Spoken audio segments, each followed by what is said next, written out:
We have a great question here. I love this question. So Rachel, do you think that AI will replace humans in relation-driven roles? Yeah, so I feel like everyone's thinking about this right now because Chat GPT comes out from OpenAI and they're just like, oh my God, this thing is like so smart and thoughtful. And sometimes depending on the prompt, Abbie, have you played around with the tool? Yeah, it's quite scary. Yeah, It's great, but it's scary in the fact that you can see how it could replace humans. right. It's funny you say that because depending on the prompt or the question you ask it, right? And we've seen a Mhm. few people like who have really gone on these deep dives and had hours long Yeah. conversations with this technology, and in some cases it really starts to develop a personality, and Yeah. the personality tends to reflect, right, the whatever information it's had access to source its answers. So we see all kinds of kind of interesting biases or personalities come out of it. But in answer to the question, right, especially if you're taking like a salesperson, for example, and you look at all of the different tasks that a salesperson has to accomplish to be successful.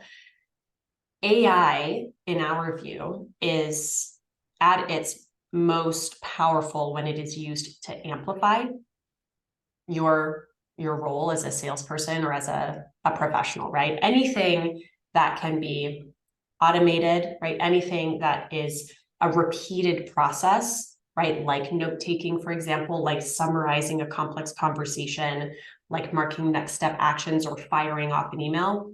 All of that can be done through automated technologies, AI, where it's relevant. But where AI struggles is in really understanding appropriate context and affect, what is appropriate or inappropriate affect, right? We've talked about that in the past. And I think the common saying these days is like, AI is not going to replace salespeople de facto, but salespeople who use AI will replace salespeople who don't.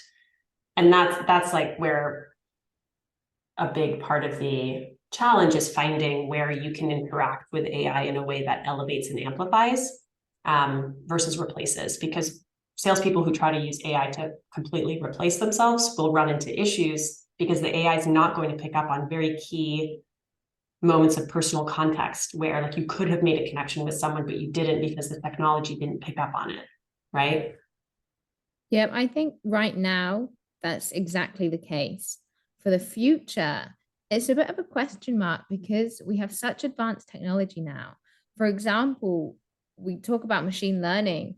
This technology grows and learns, and through things like motion capture, I use motion capture in my PhD, and it's quite incredible how much human movement you can capture to such a fine-tuned degree.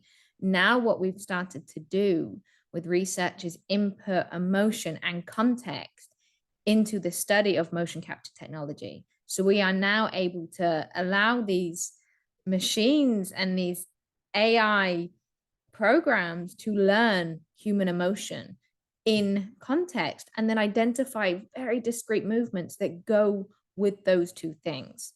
So right now, I would say it's not a replacement. Like you said, it's something you can work in conjunction with. But in the future, who knows? Maybe.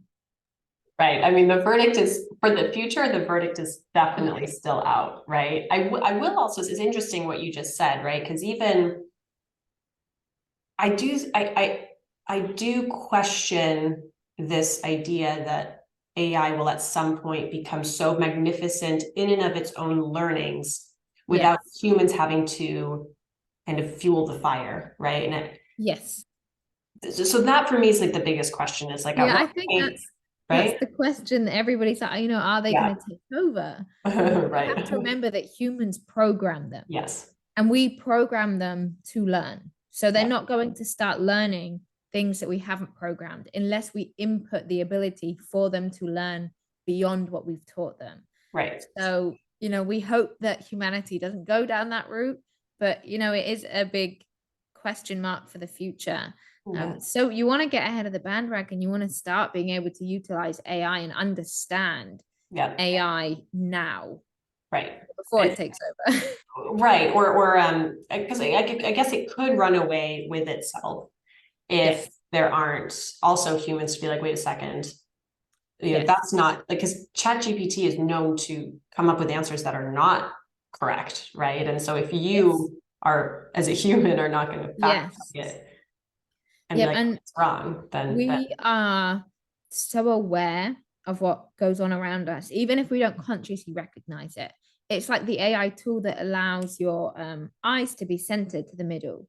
Now, even when that's done really, really well, something doesn't feel right. yes. Even if we can't identify exactly what it is, something just doesn't feel quite human. And we are so good at identifying human versus non-human. So I think there will always be a slight discrepancy between natural and unnatural. Right. And it's actually fascinating to think about what that, right? It's like you're kind of in the uncanny valley. Yeah. That is it's like almost creepy, right? And from a Yeah. nonverbal communication, like congruence perspective, there's something, right? Like that can almost explain why it feels so weird, right? Yeah.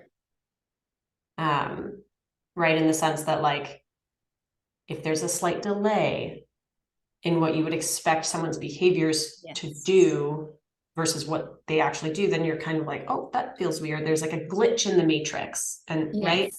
Yes. Can you explain a little bit more about that phenomena of like, or phenomenon of the like incongruence and like when something is slightly off? Yeah. So we have this thing called neuroception. And neuroception is basically our nervous system is constantly responding to the environment around us. So even if we are not aware that it's reacting, we are always reacting.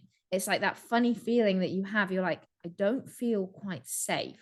Something doesn't feel right. That's because you have picked it up. Your nervous system is responding to it and it's sending signals to your brain and saying, get out of here. Something is wrong. And we do it. And like I said, it's unconscious. But we don't even have to be paying attention to it for our nervous system to pick it up. So that's why when someone often when they have inappropriate affect and maybe they have something wrong with their facial nerves, but it's not quite obvious. When we're looking at their face, it's something's not quite right. Even if we can't say what it is, we can't pinpoint it. We notice it and we respond to it because we've evolved to do so. We have evolved to be very, very aware without being consciously aware. So that's kind of what that uncanny valley is. Yeah, that's fascinating. And this actually goes back to a question that we answered in another video, but of how can this kind of technology be used specifically from a nonverbal behavioral perspective? And Yeah. like we at Virtual Sapiens, we think that what the AI can do an amazing job at is picking up on multiple like clusters of behavior Yes. and giving us the outputs of those behaviors in real time if we want, or after the fact. But what we don't think AI does well right now is like you said, right? Like that eye gaze redirect Yes. feature, or like superimposing different behaviors on the dynamic human. Like it's the synchronicity of that has to be Yeah. so perfect. Otherwise, Yeah.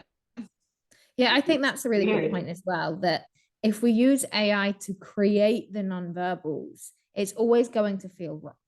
If we use AI to help us adjust our own nonverbals, that's when it can be really, really effective. They have to be authentic, they have to come from us as a human being, but we can utilize AI to help us learn and help us train.